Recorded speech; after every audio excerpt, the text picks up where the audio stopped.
ranking every Survivor season in 10 minutes. Let's go.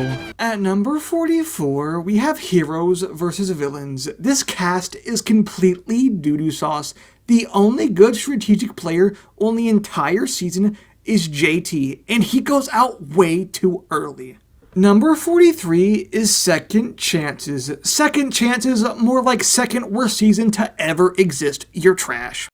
Number 42 is Winners at War. Tony did absolutely nothing to win this season, but was just handed the $1 million because he was sitting next to two females. How sexist. At number 41, we have David versus Goliath. The David tribe is really cringe. Christian is the living embodiment of the nerd emoji. Nick wants every gay person to be executed right now, and this person is literally a cowgirl. Like, what is the... Number 40 is Fans vs. Favorites, the original. This season is actually pretty good, but there's one tribe that really holds it back. And obviously, that's the Favorites tribe. The fans are so good this season, but the favorites are so bland and uninspirational. At number 39, we have Edge of Extinction, which was actually a pretty good season. I loved when Rick Devens won this... Wait, he didn't win? Who won? Chris? No, I'm talking about Edge of Extinction. Chris already won a season. He was the dude that beat all the girls. Oh, this is a different Chris? Who were... Underwood? Who's that? At number 38, we have Kai Gan, or however you pronounce it. But anyways, this cast is legitimately the worst newbie cast to ever exist. I mean, Spencer, Tony, Cass, Woo, so forgettable. Why are they here? At number 37, we have Pearl Islands. My grandma threatened to hit me with a shoe if I placed this any higher. Thanks a lot, Johnny. At number 36, we have Millennials vs. Gen X, which gave us Zeke. Enough said. At number 35, we have Game Changers, which gave us Zeke. Enough said. At number 34, we have Survivor Borneo, which is the first season. And even though it's the first season, it is absolute trash. There are no idols, there are no extra votes, there is no gender nor race politics in this season. Why am I watching it? At number 33, we have Blood vs. Water, the original, and this cast is pretty hit or miss. We had some bangers like Brad Culpepper and some doo-doo water like Colton. Yeah, why is Colton here? Number 32, the Philippines. Now, I'm gonna be real for a second here. I absolutely do not care about anyone on this cast other than Jonathan Pinner. But I'm a pretty big fan of Pinner. I loved his work in The Bye Bye Man on Netflix. It was superb. Number 31, Ghost Islands. And you know what? The name for this season is very accurate, because I wish someone would have killed me while I was watching it, because it's so boring. The most entertaining person on this season is Jacob, and he left episode 2. Number 30, Redemption Island. And I'm gonna be honest, I don't like Boston Rob as a person or a player, so this ain't it, Chief. Not liking Boston Rob and watching Redemption Island is kind of like watching Scooby-Doo Mystery Incorporated and getting mad whenever they solve crimes. Number 29, All Stars. Now this was a stacked cast. Unfortunately, all the people that I wanted to watch play got voted off very early. But fortunately on this season, Boston Rob loses and he gets married, so like, he has to have arguments like every day now. It's great. At number 27, we have the Australian Outback. This season is fire. Get it? Fire. At number 26, we have Fans vs. Favorites 2. This season is way better than the original. The Favorites tribe is so swag. We have a Mr. Angry Man, a literal federal agent, and, well, I don't really know what's special about this person, but the community's obsessed with her for some reason. At number 25, we have China. Now, I gotta be honest for a second, I've never seen this season, but I do enjoy the movies Mulan and Shang-Chi, so I gotta put some respect on China's name. At number 24, we have Thailand. This season hit the bullseye. Kind of like Brian hit that dog with the bow and arrow. At number 23, we have Vanuatu. And honestly, Chris is a pretty good winner. It just sucks that Jeff painted him as the biggest idiot ever because he voted off his girlfriend.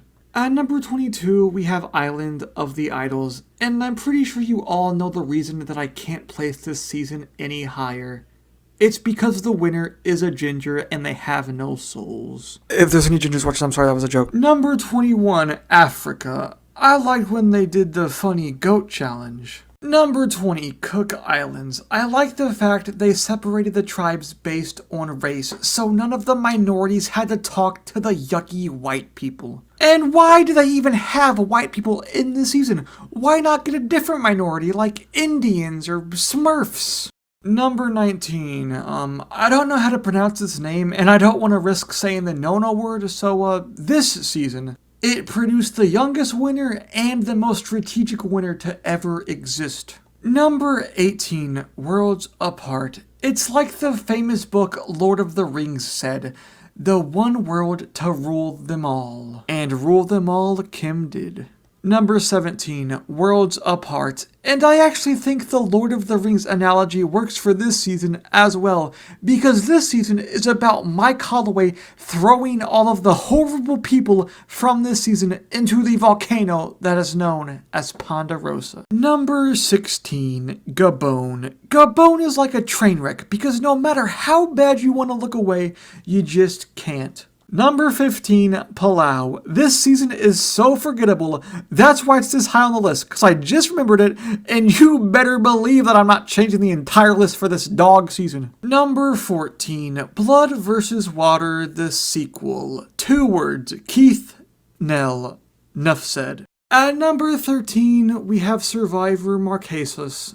And I'm not gonna lie, I absolutely hate this season with a burning passion. But in order to say the season's name, you have to say sus, which is pretty funny. At number 12, we have The Amazon, and the reason I have it this high is because it gave us Rob Sesternino. But the reason I couldn't put it in the top 10 is because it gave us Rob Sesternino. At number 11, we have Brains vs. Brawn vs. Beauty number 2.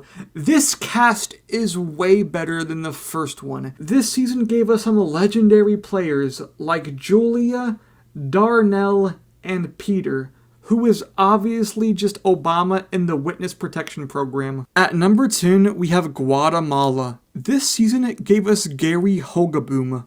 What more can I say? Like, honestly, like, what? At number 9, we have Heroes vs. Hillers vs. Hustlers.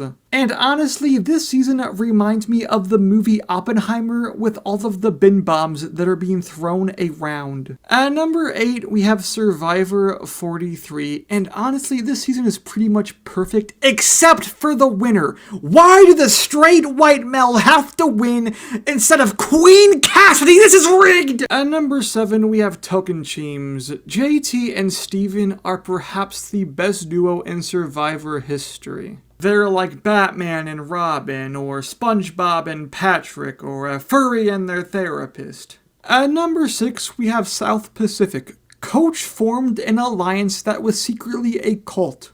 What more can you ask for in a season, honestly? At number 5, we have Survivor 41. Now, the reason I don't have this at my number 1 spot is because after the season aired, my uncle said hello guys and immediately died on the spot because of Zeus.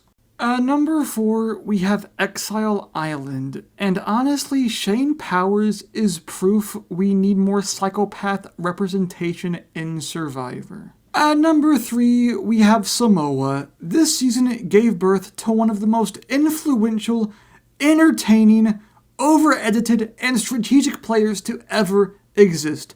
And obviously, I am referring to Brett, aka Mike Tyson. Coming in second place is season 42. This season is really, really good. That hurt to say. Now, if you have been keeping up with my list, then you will know what the best season ever is. Drum roll, please. The best season is Roblox Outlaster. You heard it here first, baby! And don't take my word for it. Here is factual, evidential proof that it is the best season to ever exist. Elbow.